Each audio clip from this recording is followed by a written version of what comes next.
His talent is very unique to watch. But I want us all to remember, we're only getting a chance to see this talent because our all-star point guard didn't want to play for us. Think about that. Think about how deep that is. Think about how deep that is.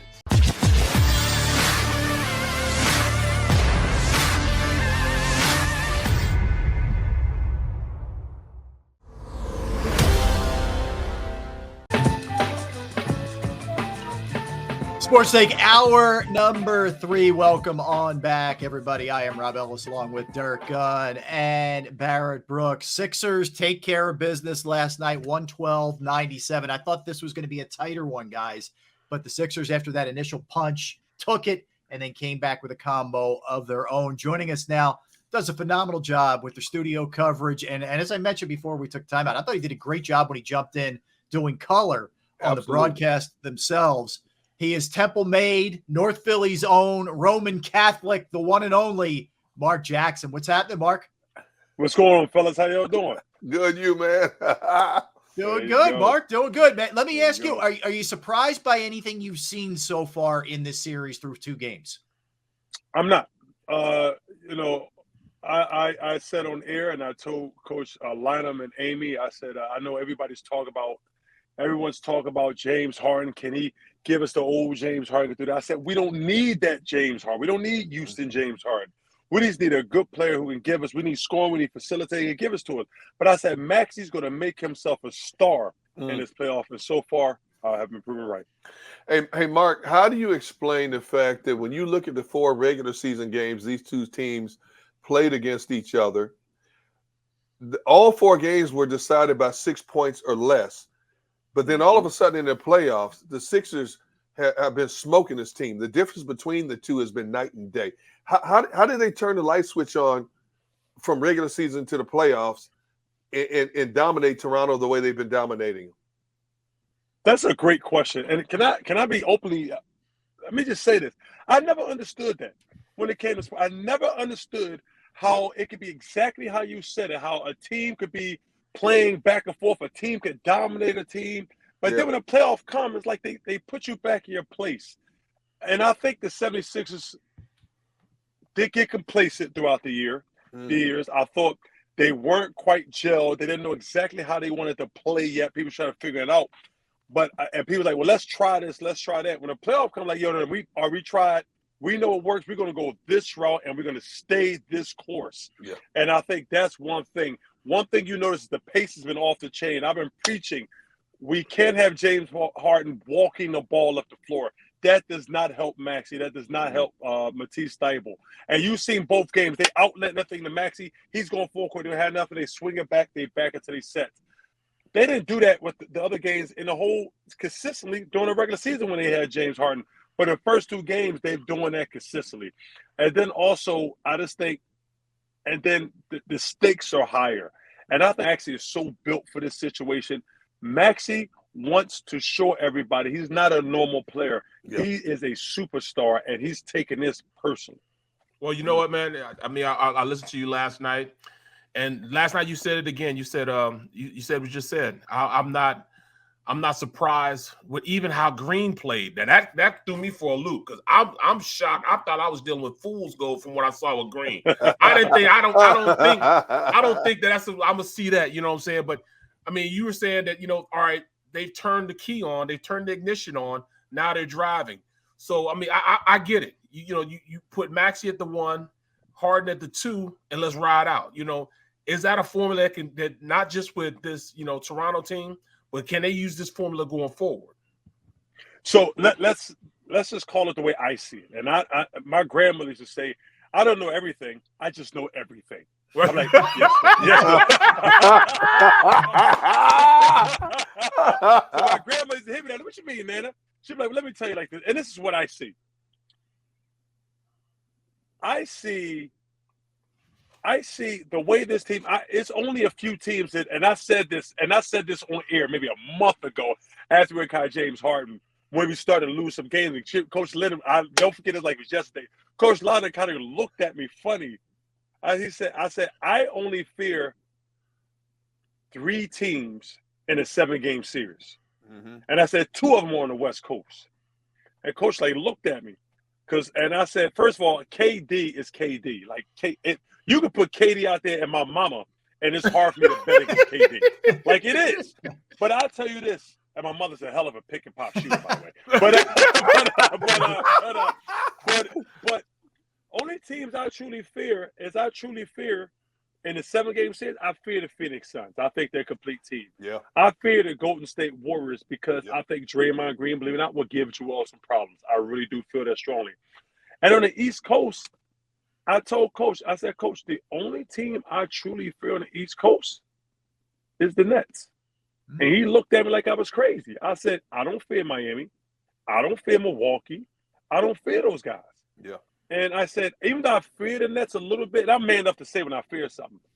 But, like, I don't think in a 7-game series the Nets can beat us, but I think they give us the hardest battle. And Coach looked at me like, I said, Coach, I'm telling you, I said how I feel. This team, now, let me go back to the Danny Green thing. Danny Green this year has been more of a decoy, meaning he hasn't been a Danny Green of old. But everybody knows who Danny Green's been for 10 years. Like, you can't leave him. But this year, like, oh, you can leave him. But I knew when the playoffs come, he knew the stakes is high. He's been here. He's a 3-time champion. He's been here before. He's like, I know he went from being a decoy, so meaning you can't leave him because, eventually he's going to make those shots. And last night, he made those shots. Right. The shots you expected to make when the stakes are high. Right. So that's what I meant by I wasn't surprised. And he, I'm thinking about Danny Green. Shooters shoot. I missed 2-3 shots in a row. I'm going to shoot that 4th and 5th. I don't care if I go 0 for 3 for 4. And that's what he does. I'm telling you, that's what he does. I love it. Mark, I asked these guys a question earlier, and I want to tie it into you as someone who was a big, who played at the highest level. I asked these guys if we take Joel Embiid for granted, but I'm going to ask it a little bit different to you. The skill set that we see with the ability to shoot it from the outside, he's now incorporated the Hakeem Olajuwon stuff, the dream shake stuff. He's got the up and under. And now he's in the kind of condition where he can play bully ball deep into the season.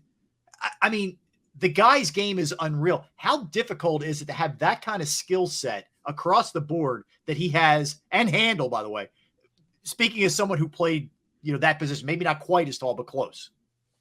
What's funny? So the head of security for the Wells Fargo name is Mr. Jim. Mr. Jim's been there since they opened the building. I tell a very detailed story to a lot of people, and it's on the same topic, so forgive me. I tell a lot of people on about this story when I knew how I impacted people when I made it to the NBA. It's not when I played with Golden State, not when I played for Minnesota, but it's when I got to the Sixers. And before the game, I'm shooting, and I'm looking at all the security just standing around, like looking at me. And I'm shooting. And I eventually walk over to them, and they all was crying. They all had tears in there. I'm like, what's wrong? Like, we're all from Philadelphia, Mark. We seen where you came from. We seen you as a little kid. And to see you out there wearing a uniform is like we all made it.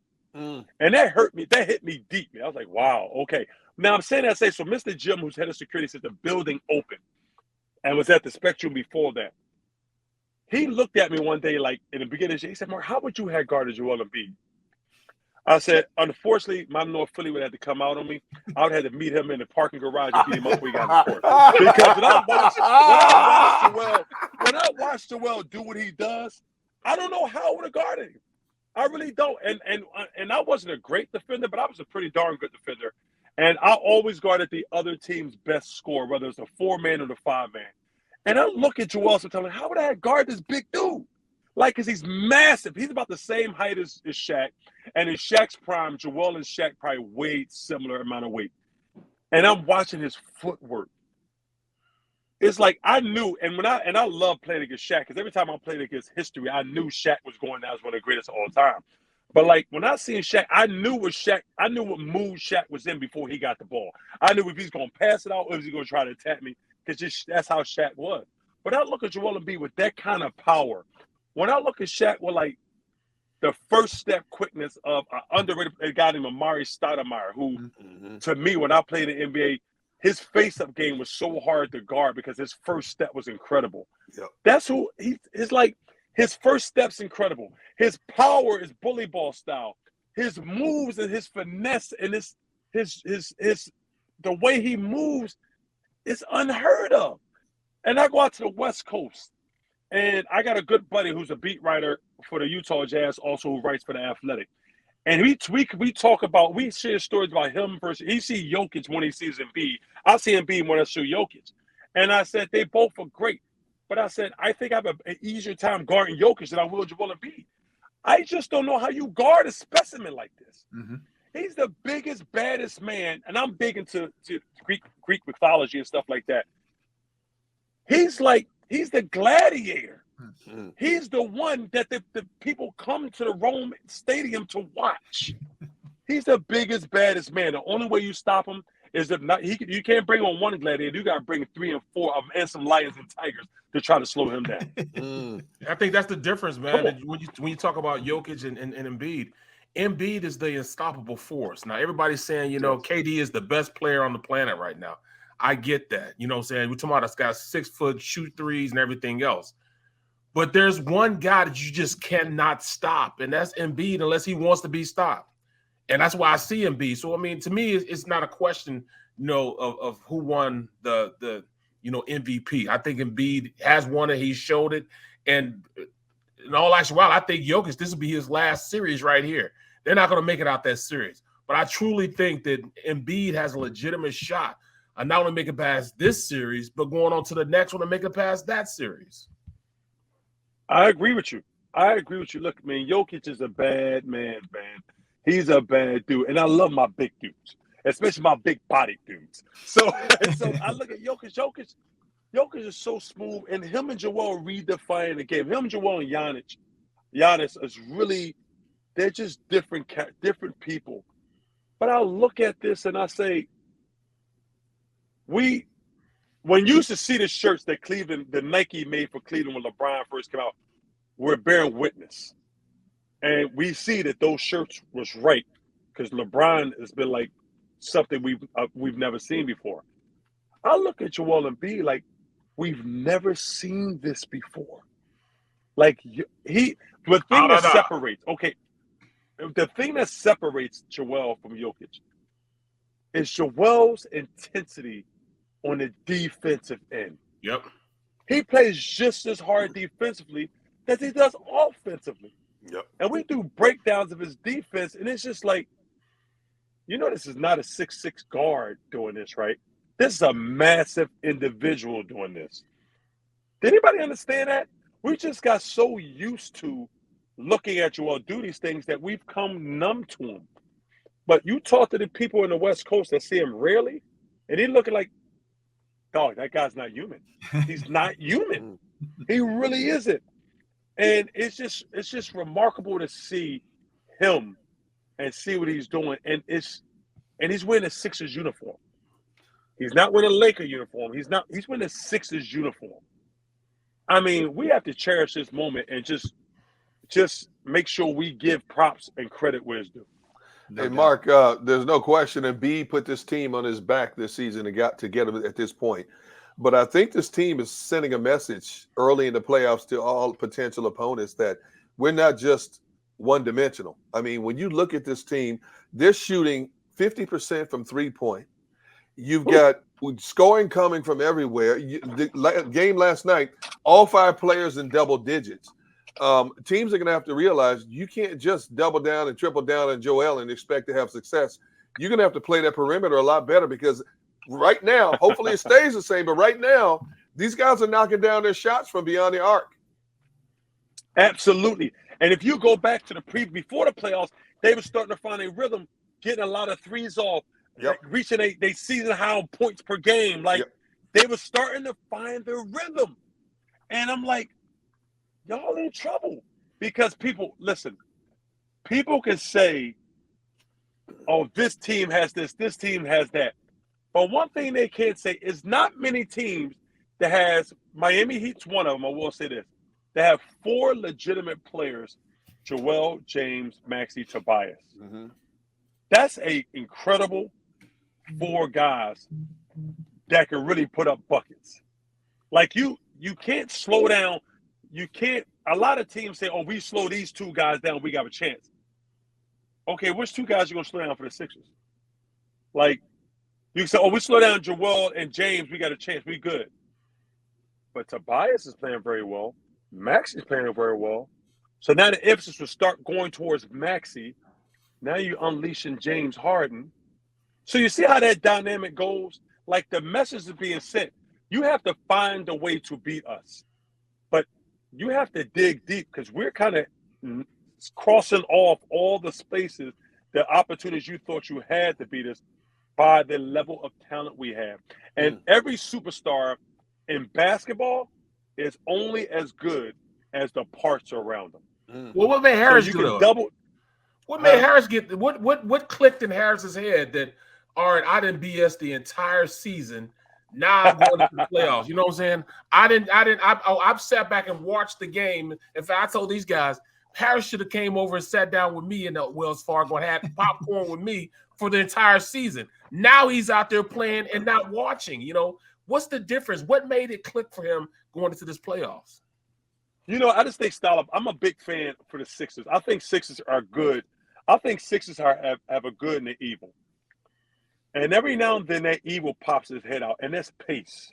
When you have that much scoring on the floor, you need pace. Yep. Pace is your friend. When they start getting that bogged down style, pounding the rock, one guy dominating the ball, whether it's James Harden, whether it's Maxey, whether it's Embiid. Because, man, we've seen Embiid go for 40, and he's like getting every time doing anything, and everybody else is standing around watching, and he lose the game. Because it slows down the amount of touches they have in the offensive end, the amount of pace. But not they up and down, getting it going. Everybody's touching the ball. Everybody eats. When the pace is high, everybody eats. When that pace is slow, it's only going through one or two people. And no matter what percentage they shoot, if you're standing around too long and not involved, you get cold. And it's hard to come out of that. So when that pace is going, everyone is contributing, everyone's getting an opportunity, and everyone is able to stay warm and stay in the flow of the game. Mm-hmm. And then something else we haven't talked about is people say, oh, why are we playing so good too? Is we limited the amount of minutes our bench guys have to play. Our main guys' minutes are going up 4 and 5 minutes a game. So instead of we got to worry about other guys playing 20 minutes a game, we're going to worry about them playing 10 minutes a game or 8 minutes a game. So then we're able to keep our best unit on the floor. And one thing that this Sixers have, when they bring George Niang on the court, they have more shooting. When they bring Shake Milton on the court, they have another guy that can create for himself. When we bring B-Ball Paul in there, who's able to give us fresh legs, energy. He's giving us that young energy. You know what I mean? Like all us want as men. We want that young energy forever. And he's giving them that. So this team is going to be hard to beat. And I'm going to tell you this. Unless the NBA in the middle of the playoffs decide to change rules and make the shot clock a 45-second shot clock where teams can walk the ball up the court, pass it 20 times, run UCLA cuts and stuff like that to really slow down this Sixers offense, as long as we're able to run. And people say, oh, you got to get defensive stops to get runs. No, you don't. You can run on made shots. As soon as that ball comes in, outlet it, we running. It still creates pace. And this Sixers have enough depth within their starting five that they can continue to do that because they have enough options offensively. Mark, let's talk about the approach here from Nick Nurse, because he's borderline embarrassing himself at this point with the amount of crying that he's doing. But there's a reason, right? There's always an agenda behind it. Yes, he wants to get calls, but he also knows his guys aren't good enough, man. So he's trying anything. He's pulling anything out of his hat. What's your sense of the way this thing's going down and Embiid kind of getting after him a little bit last night with the way Nurse has approached this thing? Here's my thing. Do you really think Joel said, tell him to stop being like, you really think he told him that though? Like, do you really think Joel said, hey man, coach, stop being, coach, stop being. Let's go play like this. You gonna follow me? Like, I really wish I was there to hear that. And I'm trying to find out which security guard was behind the bench so I go see him tomorrow. Oh, it's like, yo, was he like? Nick Nurse is trying to do it. Nick Nurse. Nick Nurse knows he has no answer for Joel. Yeah. Matter of fact, nobody in the NBA got an answer for Joel. But he knows with that front court and the way they decided to play with that just small ball type of thing, he has no answers. Even with a double team, there's guys that are not big enough. Even when you double team him, you're still fouling him because he's so powerful.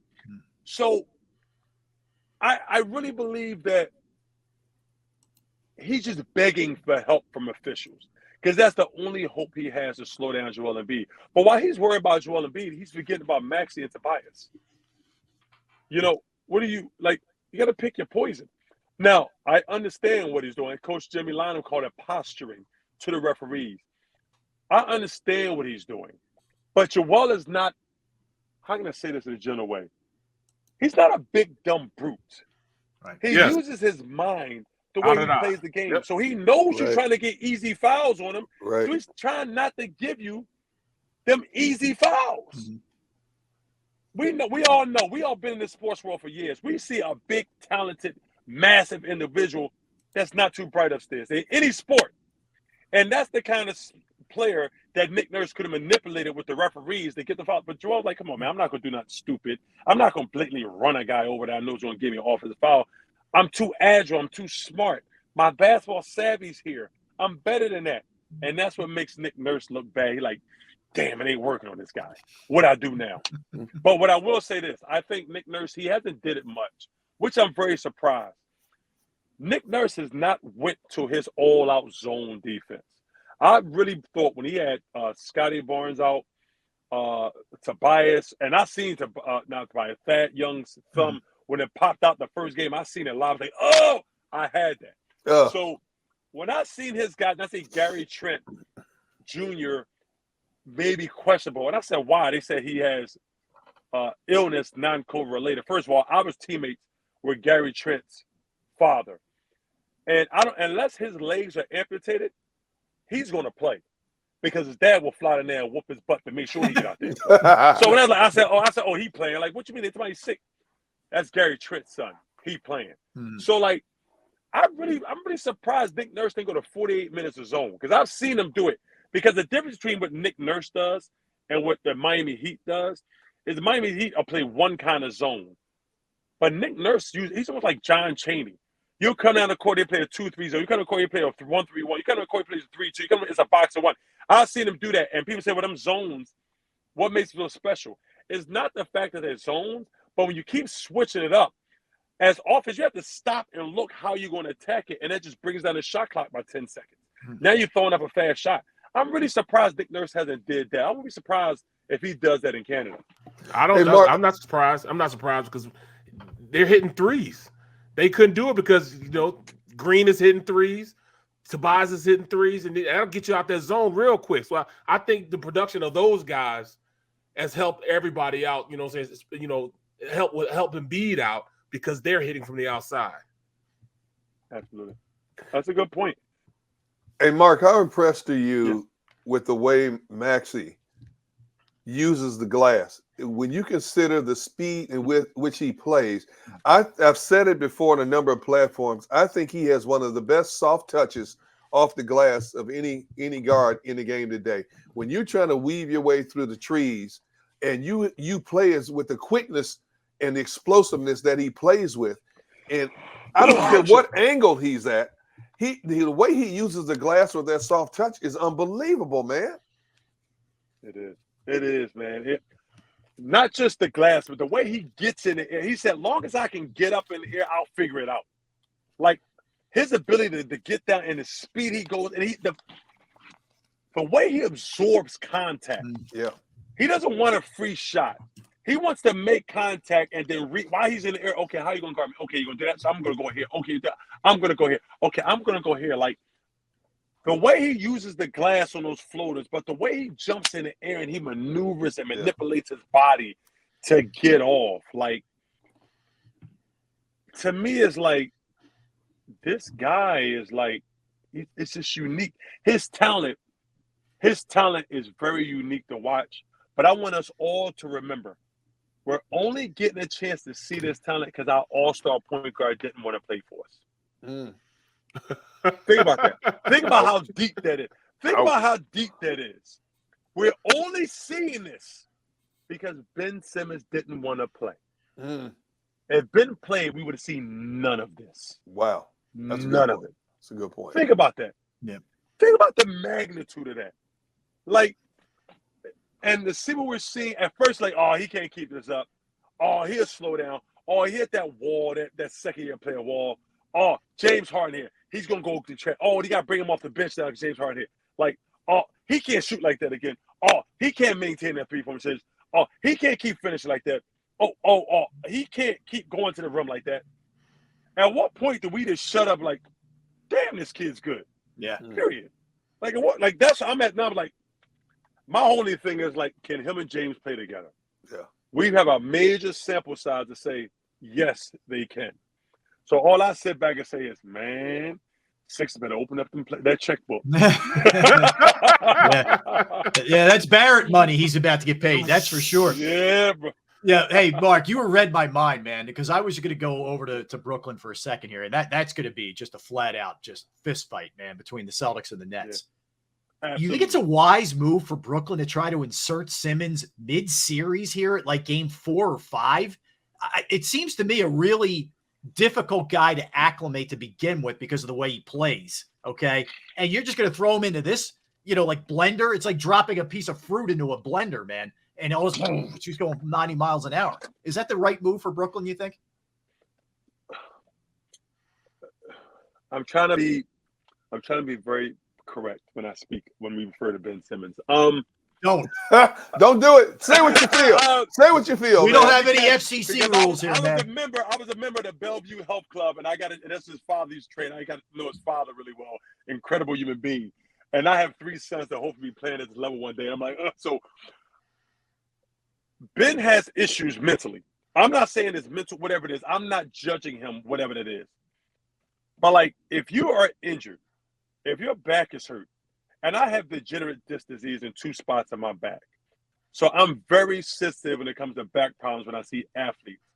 And I've learned, and I played through back stuff that cost me later on down the line. Ben is a young, healthy guy. But there's no way in the world he can get that healthy to be able to contribute at an NBA level in a playoff game this soon. So that, to me, I see as more than, yes, Ben can help us because he's an all-star player and he's another talent. You need talent to win. But, like, you put Ben out there, I think some of it has to do with the pressure of seeing how the Sixers are rolling with James Harden. And they want to make it look like they trade worked in their favor. And I also believe you said, not y'all, but the media said that I want y'all to think about this. It's very deep. Think about once that trade was made, Ben never shot around on the court before a game, ever.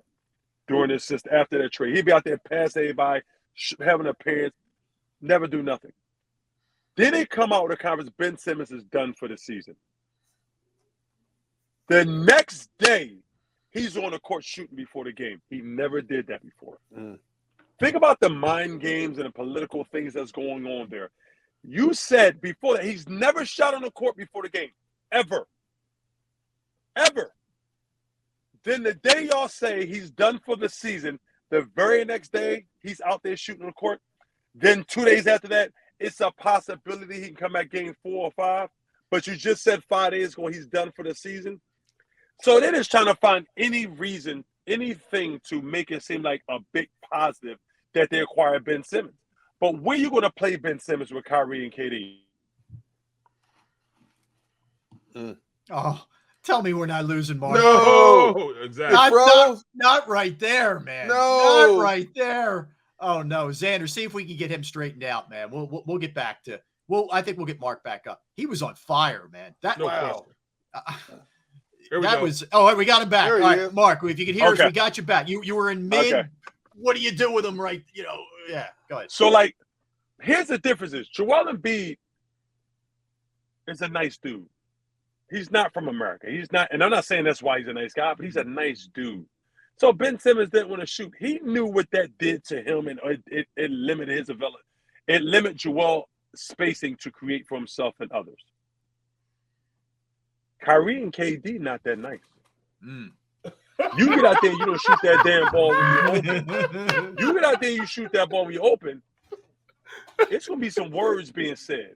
Yep. And Joel, I feel as though Joel's a big teddy bear. Joel reminds me of I have a son named Shane. He's 11 years old. He's like 5'10", 130 pounds. He's a huge dude. Yeah, that's my dude, but he's man. the nicest. You need to have him over there with me. You need to have him with me. He's the nicest guy in the world. He's the nicest guy in the world. That's who Joel, man. Joel is a big teddy bear. But then I got my middle son, Sammy, who's 6'2". He's 14 years old. He's a string bean. And he's a prick. Right. Why you shoot the ball? He's gonna come at you. He's like, why you shoot the ball? That's KD. Mm-hmm. KD is not Joel. You don't shoot that ball, which means when you open and it costs us something and it's not hinder my ability to do something, KD's gonna say something to you. He might say it probably. Mm-hmm. Oh no! Technology. What are you doing to me? No! Oh my God! Not again! Boy, he's absolutely right, man. Hey, let me pick up on. I love the fact that what he just said about his son. That's awesome. Right. People seem to think that you throw Ben out there with those guys, they're going to take all the shots, and you can hide Ben. You can't hide anybody on a court, on a field, on ice. Nope. The ball always finds you, man. All right, we got Mark back up. I don't want to step on Mark. Go ahead, Mark. No, but what you said is right. The ball will find you. You know why? Because the defense going to make sure it finds you. That's right. That's right. It's going to make sure he finds you. So here are the facts about Ben Simmons. What makes Ben Simmons so special? When he's on the ball, he's a legit 6'10", a legit 245 pounds, like 5% body fat. He pushes that ball full quick. It's not many people that can stay in front of him. That's the fact. So he's a one-man fast break, right? When he's not on the ball, he's not catching lobs. He's not doing that kind of stuff. So, like, where do you hide him? KD and Kyrie are ball-dominant ISO players, which means he's not going to be able to do those things that made him special for the Brooklyn Nets.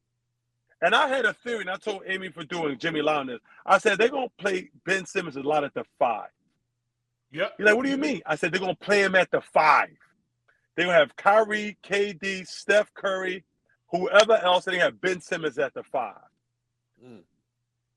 That's going to be his role there. He's not going to be, unless he has a rebound, push, finish, right. He's going to be off the ball a lot. And that's not his specialty. That will hinder his ability to give you everything he has. Mm. And that's why I think the Brooklyn Nets are in trouble if they will him out there or not. They're trying to exhaust all their options. But them rolling Ben Simmons out there is not going to help them. It's going to hurt them. It's going to hurt. It's going to hurt his psyche because he gets so sensitive about his play. And when he gets to the game and things don't work out the way it's supposed to, it's going to sour everything going in the future. So they don't want to put him out there right now because it'll sour for the future. They don't know how to play him right now. They don't want to get his mind all messed up going into the future. There is something wrong with him mentally, you know what I'm saying? That everybody thought he was playing and, you know, he was faking it. No, he's not faking that, bro. What you saw is not a fake. That's definitely something that's wrong, or definitely something that's not right. Well, not wrong, but not right with him mentally. But for him to go there, you're right, Katie. I didn't been with play. I played with selfish guys. I played with Ricky Waters and Charlie Garner, two of the most selfish guys in the world. Why? Because they're running backs. Running backs want the ball. They can't have two balls out there at the same time. That's why Ricky and Charlie never played together at the same time on the field, because they feel as though when they're on the field, they should get the ball. It's going to be the same thing up there. Kyrie and you know, KD, those guys two together, as soon as something go wrong and he messes it up, like he wouldn't have been able to come back after that last playoff game with Atlanta. Can you imagine him trying to come back and saying, I thought he was gonna block my. Do you believe, man? They will eat him alive, and spit him out. So you're right, man. I never thought about it in that aspect, man. The sports are just one of those things that it brings people together, but it could drive a wedge between people also, man. It could definitely absolutely, man. And and what I'm saying is not a knock on KD or Kyrie. It's like you're a max player, like. Shoot the ball. Like, you can't have those brain farts. And KD's a hooper. That's why I love KD, man. KD's a hooper, man. He's not in all them politics. He's like, man, I just want to play. Just let me put me in 40 minutes. I just want to play basketball. That's what KD is. And I grew up in a schoolyard. Unfortunately, my kids can't go to schoolyard. It's too damn dangerous. But I grew up in a schoolyard. And in the schoolyard, you got to shoot the ball, son. Like, right. You get on them. Like, when they do that to Ben, what is Ben going to do? They're like, I ain't shot the ball in 5 years. You want me to shoot it now? No, not happening, bro. Like, no.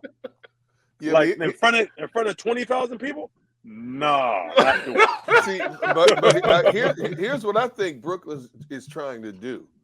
They've got to get something out of a Ben Simmons to justify making that move to bring him there. To the point, it's going to hurt them more than it helps them. We see this time and time again, in not just basketball, but in all sports.